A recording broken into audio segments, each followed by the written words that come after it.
दोस्तों, राहु की महादशा हमें कुछ न कुछ भ्रम में रखती है और हमें बड़े इरादे दे देती है, बड़े सपने दे देती है, ऊंची उड़ान दे देती है। और अगर सूर्य और चंद्र जैसे प्लैनेट भी राहु के किसी नक्षत्र में हो और राहु की महादशा चल रही हो तो हम बहुत बड़े सपने देख लेते हैं और हम कहीं गवर्नमेंट रिलेटेड एग्ज़ाम्स, बड़े एग्ज़ाम्स जैसे यूपीएससी या पीसीएस वगैरह की तैयारी में जुट जाते हैं।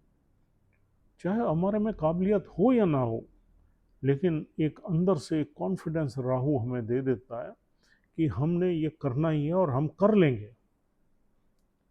उस केस में आप अपना रिकॉर्ड देखिए, आप अपनी ग्रेजुएशन देखिए, सब्जेक्ट्स देखिए, पोस्ट ग्रेजुएशन देखिए, अपनी परफॉर्मेंस देखिए। और अगर आपकी एजुकेशन, आपकी इंटेलिजेंस, आपकी पोस्ट ग्रेजुएशन या ओवरऑल एजुकेशनल जो पैटर्न है वो आपको सपोर्ट करता है, आप 90 प्लस में रहे हैं या आप वो स्कॉलर रहे हैं, डिस्टिंक्शंस आपके पास हैं, तो ही आप राहु की महादशा में यूपीएससी की तैयारी शुरू करिए, तो ही आप पीसीएस की तैयारी शुरू करिए।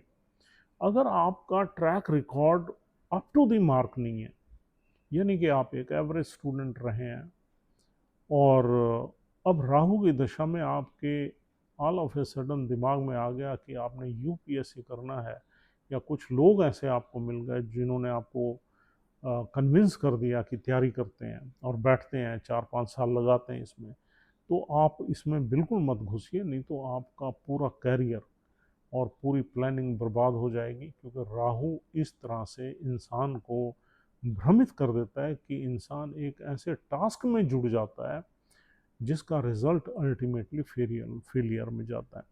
और राहु भ्रम में इतनी ज़्यादा डाल देता है इंसान को कि एक आध बार आपका प्रिलिमिनरी भी क्लियर करवा देगा राहु, ताकि आप उस मिशन में लगे रहो और उस रास्ते पे आप चलते रहो और फेलियर्स फेस करते रहो। तो जब आप एक बार प्रिलिमिनरी आप क्लियर कर लोगे तो आपका कॉन्फिडेंस और बढ़ जाएगा। तो this is the job of Rahu, to put you in a total illusion and keep you working on the project which is not feasible for you or under your control। तो इस केस में आपने बड़ा ध्यान से चलना है और राहु के भ्रम में आपने बिल्कुल नहीं आना है। Thank you.